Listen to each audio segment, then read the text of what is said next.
If there's one thing I like talking about almost as much as I like talking about the London Marathon, it is running shoes. This video is for anybody who is new to running or has never bought a pair of running shoes before. I'm going to cover three things in this video. First of all, I'm going to give some guidance on how to buy your running shoes. Secondly, I'm going to talk about the anatomy of a running shoe and things to look out for when you're buying and choosing your running shoes. And the third thing I'm going to talk about is the different types of running shoes that you can buy depending on the different type of training that you do.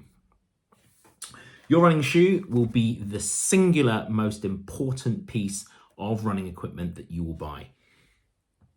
Not only will they carry you through the 42.2 kilometers on race day, but they'll also carry you through the 420 kilometers that you are going to run in your training. That's 26.2 miles or 260 miles in training if you're following my beginner's training plan.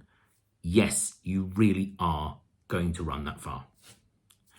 Right, so why is it so important? Well, you can run without headphones, you can run without your phone, you can run without your running watch, but you cannot run without your running shoes. And my overall advice is always choose a pair of running shoes that's right for you.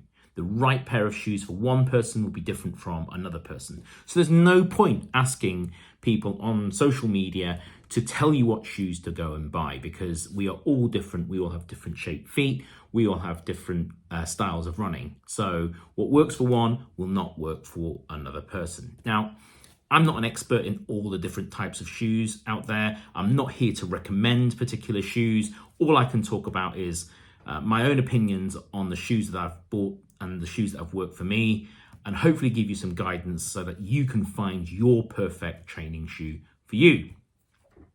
So, first of all, in terms of how to go about buying running shoes, well, the first thing I would say is my first piece of advice is go to a reputable specialist running shoe shop, preferably an independent one.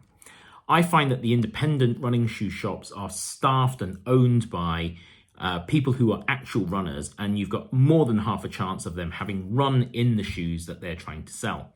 I find that some of the big chain running shoe shops are a little bit hit and miss, a little bit inconsistent in terms of the advice that I've received before in the past. So I always say go to an independent shop where you've got running enthusiasts who really know the different components of the shoe and how they are supposed to perform and what will work for you. So my second piece of advice is be open-minded about the brand and the model of shoe that you're going to buy. It's a minefield out there. There are so many different shoes, and once you start Googling them, you get all the advertising from typically the big manufacturers who have got massive marketing budgets. My first-hand experience of this, I went to a running shoe shop the first time I went to buy a pair of trainers. I went in there and I said, I like Adidas. I didn't have a clue whether Adidas were actually suitable for me at all. They got me on the treadmill. They got me to try different pairs of shoes. And in the end, they brought out this pair of this shoe here, which is a Brooks Adrenaline GTS 13. And I thought to myself, I've never heard of this brand, Brooks. It's a really ugly shoe. And, these guys are just trying to palm me off with some dad shoes. Turns out that this was actually a really, really good shoe for me. It had the right level of cushion and it had a lot of stability in there.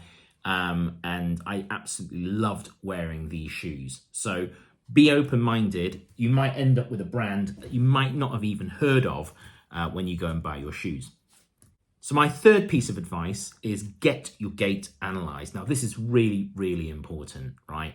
Any good running shoe shop will look at your running gait before they recommend shoes to you to try. Your running gait is all about how you transfer forces through your foot as you land. And essentially, there's lots of research on this and lots of articles on what gait actually involves. At the very, very minimum, a shoe shop will get you running on a treadmill. A really good shoe shop will also look at other things, how you stand, how you move otherwise. They'll get you to do single leg squats, standing on one leg. They'll look at your balance. They'll look at how your body moves when you're actually running. But as a very minimum, the treadmill test to see how your feet land is still a very, very important and useful test to do. Typically what will happen is they'll get you on a treadmill, they'll get you running in a neutral pair of shoes, and they'll video you in terms of how your feet are actually landing. If you are a neutral runner, you'll land fairly straight and you'll toe off fairly straight, and you'll transfer forces evenly as you toe off, when you land to when you toe off. Some runners, however, will tend to land on the outside of the foot and then roll inwards. This is called overpronation. Some runners land on the inside of the foot and they tend to roll their ankle outwards. This is called supination or underpronation. If you're a supinator or an overpronator, then you'll need a stability or a support shoe. If you land evenly, then you'll need a neutral shoe. This is really, really important because getting the right shoe that suits your style of running, whether you are a neutral runner or you're an overpronator or a supinator, will have a big bearing in terms of your enjoyment of running, but also it'll help you to prevent injury as well. Okay, so you can imagine when you land, if you're an overpronator, you land, that excessive rolling in on your ankle over time can cause a lot of pressure on your ankle and could actually lead to injury. So make sure that you've got the right type of running shoe. The one piece of advice I would give you though, when it comes to getting on the treadmill, if the treadmill test is the only test that the shoe shop will provide, then make sure that you walk on the treadmill for at least 5 minutes. This is advice that I got from a podiatrist. You walk differently on a moving platform and it takes some time for your body to adjust. So insist on warming up and walking for 5 minutes on the treadmill before you start doing your running. And that way you've got a much better chance of them seeing how you actually land. Okay, so the fourth piece of advice I would give you is, once you've got good advice from that independent specialist shoe shop, then buy the shoes from them, preferably, right? Always support local businesses. These are independent businesses, and if they give you good advice and you value their advice, if you want them to be around the next time round when you need advice on shoes, then always buy from them, right? So the other thing is that the independent shops are more vested in you when they've given you the advice. So if there's a problem with the shoe, they're more likely to be inclined to do something about it when you take them back or you have a conversation with them. Maybe they'll give you a discount on another pair, etc. Fifth piece of advice is almost contrary to the advice I've just given, which is if your budget is tight, then look up the model of shoe that you've been recommended and you can buy them online, right? In fact, if you're a Brooks or a Hoka runner and you like their shoes and you've been told that those shoes actually suit the way that you run, then by all means buy them direct from Brooks and Hoka. These two brands are particularly good because they've both got a money-back guarantee. You can wear the shoes even outdoors for 90 days. If you don't like it, you can just send them. If you don't like them, you can just send them back. Brooks call it the Run Happy Guarantee, and it is brilliant if you're not sure about, you've not bought shoes from them before, you've not worn their brands before, and you just want to try them out. They are very, very good for that. Otherwise, online retailers, loads of them out there. Sportsshoes.com is very, very good. ProDirect I've used before as well. Tradeinn are also very good. They're based in Europe, but they take a couple of days extra to send you your shoes, but also really good in terms of customer service as well. I'll put the links in the notes below. The one last thing I would say in terms of buying on a budget, if you are really, really struggling in terms of buying a pair of shoes, they are expensive. A decent pair of running shoes might set you back 130, 140 pounds. Then I would say go and buy last year's model, right? Last year's model will be cheaper. There's some upgrades to the shoe. Brands are always making minor updates to the shoe, but they're only minor updates. It doesn't mean last year's shoes isn't any good. I'll give you an example of that. This is the Brooks Glycerin 20. That's the newest version of their premium daily trainer. This is the Brooks Glycerin 19. You can pick up pairs of the Brooks Glycerin 19 for about 85, £100 online. This shoe, brand new, is £165. The only difference between this shoe and this shoe is they've upgraded the foam in the midsole. It's a slightly upgraded foam, but to all intents and purposes, the feel of the shoe is exactly the same as last year's shoes. This glycerin shoe is one of Brooks's best-selling shoes. They tend not to change a winning formula too much. So buy last year's model online. You'll find some good deals out there. So the second subject I really want to cover off in this video is the anatomy of a running shoe and what to look out for when you're choosing your running shoes. So here's one of my running shoes. We'll start off with the toe box. The toe box, the important thing here to look for is that you've got space for your toes in the front of the shoe. Now, this is really important because your feet will expand as you run, as you warm up, especially in this heat as well. So make sure you've got space for your toes here. They're not butting up against either the sides or even the front of the shoe. If they do butt up against the front of the shoe, the risk here is that you end up with bruised toenails or black toenails. Some runners call that a rite of passage. I call it really painful, right? So make sure you've got space for your toes to expand.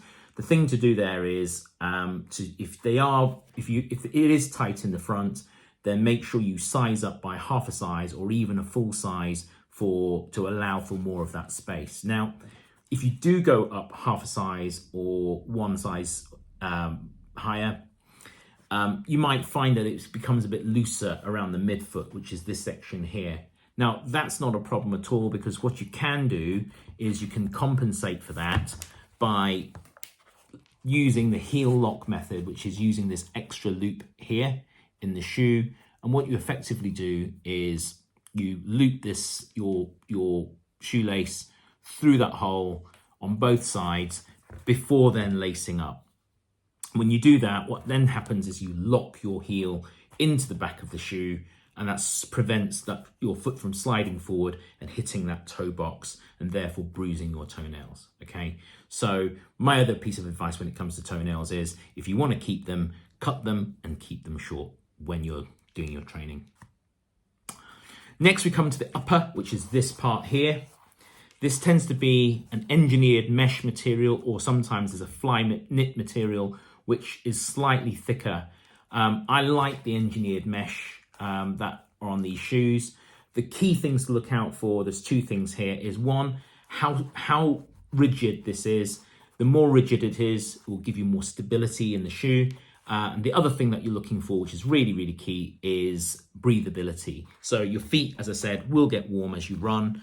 I'll get another shoe here, and you'll see that you can almost see my hand through the front of the shoe here. That's got a really, really breathable upper on this particular shoe, which means that your feet won't get too hot as you run.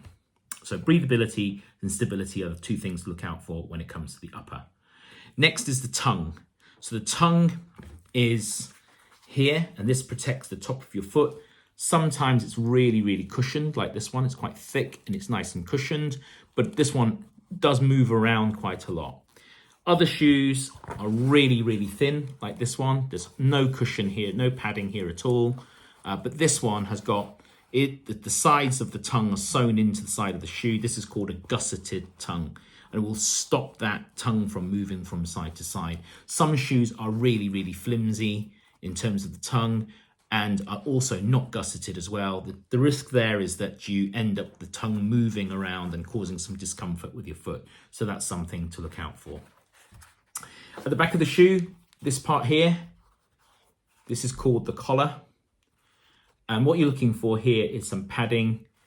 Some shoes are more padded than others. This shoe has a very, very light collar. There's no padding there at all. Whereas this shoe has got quite a nice bit of foam around here, nice bit of padding. Things to look out for here are the height of the collar. And some of these shoes have this notch at the back to allow for space for the Achilles tendon, right? Some of them even have a cutout. But the key thing to look out for here is whether or not any of the side of the shoe will cause you any chafing. Some shoes, this one happens to go all the way up here. In fact, most of my shoes do.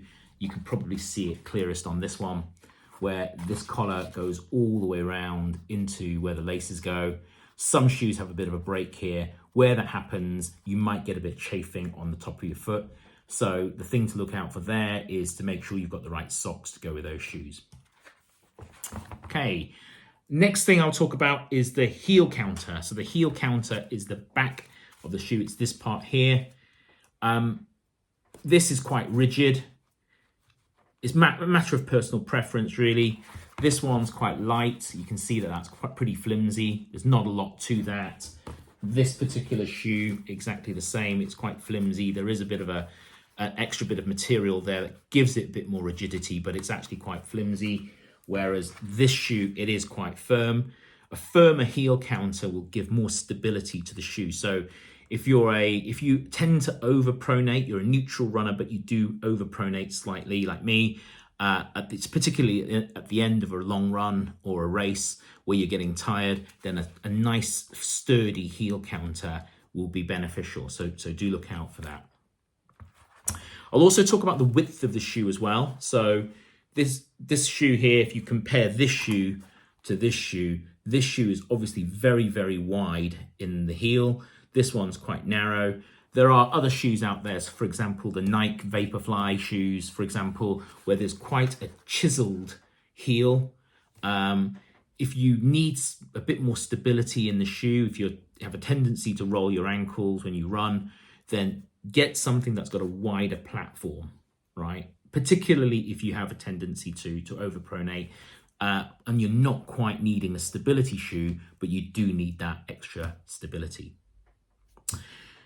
The bit in the middle, probably most importantly, is this section here.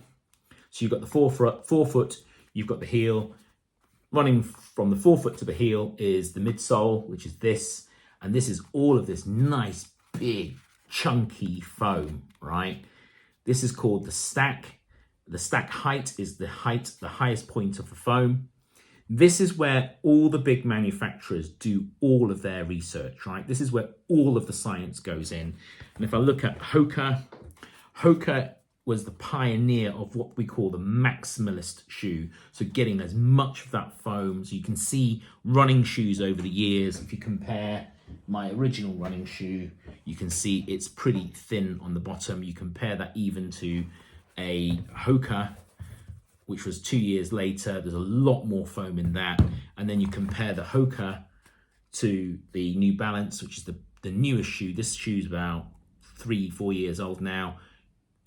Shoe midsoles have got thicker and thicker over time. And that's where all of the technology goes, all of the research goes, because what shoe manufacturers have discovered is this foam, if they put enough of the right technology in there, you will get an energy return, and runners really like that cushion, that super cush feel, but also that energy return as well.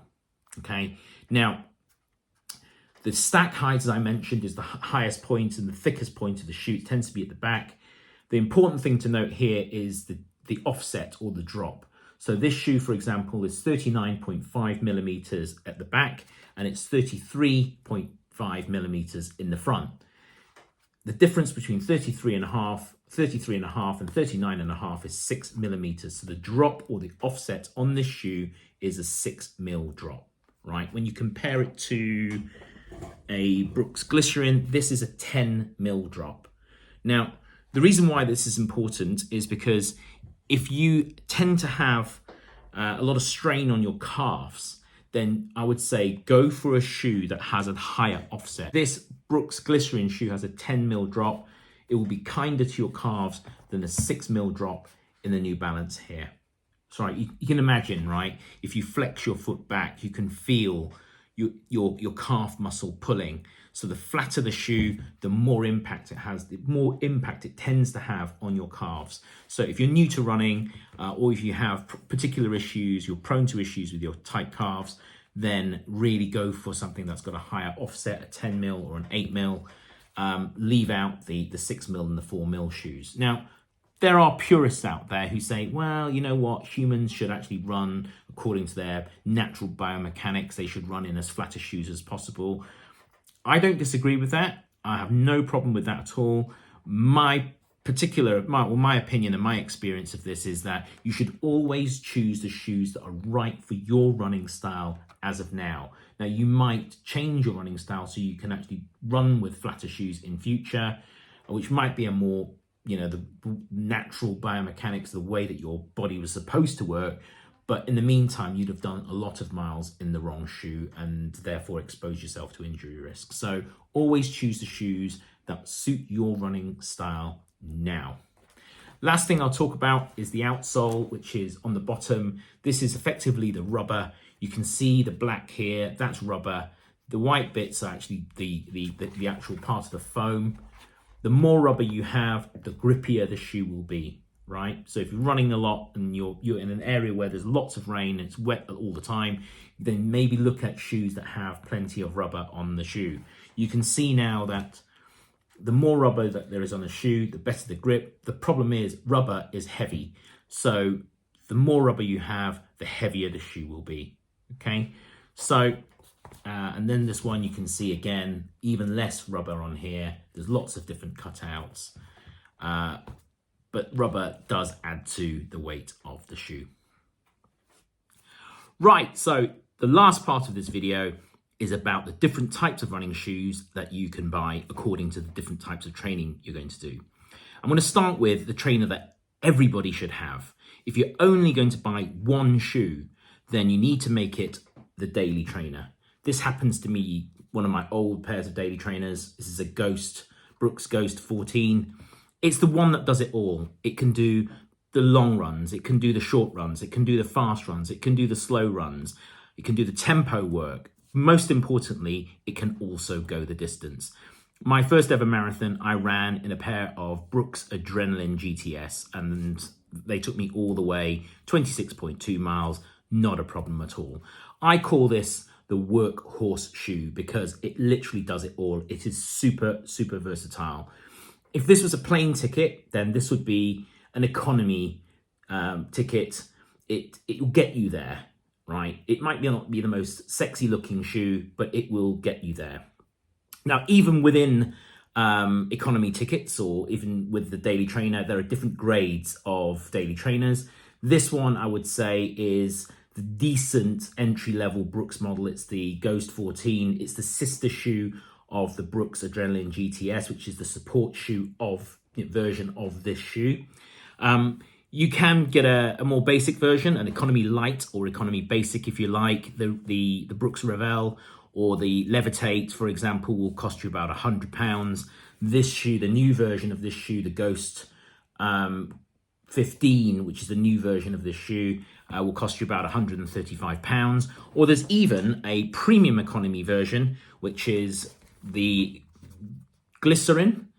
This one, brand new, the new model will cost you £165. But as I said before, I'm just trying to find my new one, which is not around.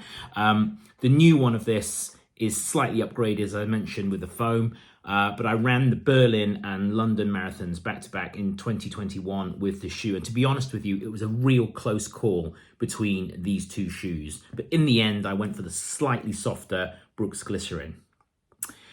On the other end of the scale, there are the super shoes. So all of the big brands now have what they call their fast race day shoe. This is the Saucony version. This is my preferred race day shoe. In fact, this is my old one. This is my new one. They are both Endorphin Pro 3s. I ran 3 marathons this year wearing this shoe and a couple of halves. This is characterized by the fact, one, it's super light when you compare this shoe to this shoe. This is really, really light. It's got a really, really thin sort of mesh upper. And the other thing that characterizes a super shoe, 2 things really. One is they've got the best foam. They put their best technology, most energy returning foam in their super shoes. And this one also has a carbon plate running through here as well. And the whole idea of the carbon plate is it gives you a bit more zip. It helps you. It's almost like a spring in the shoe. They talk about energy return. All of the big manufacturers talk about energy return, but the whole idea of the carbon plate is it makes you run faster. Downside of the shoe is that and super shoes in general, is they tend to be less stable because, as I mentioned earlier, the upper is a lot thinner. They've taken a lot of weight out of the back of the shoe, so the heel counter's quite flimsy. And also, they tend to be less durable as well. This type of shoe, your everyday trainer, you should be getting between 400 and 600 miles in a pair of these shoes. In a pair of these shoes, they typically last about 200 miles before they are past their best. And other shoes like the Nike Vaporfly, for example, I've heard reports, I don't have a pair so I don't know, but I've heard reports that actually they're only good for about 150 miles. If this was a plane ticket, this would be first class.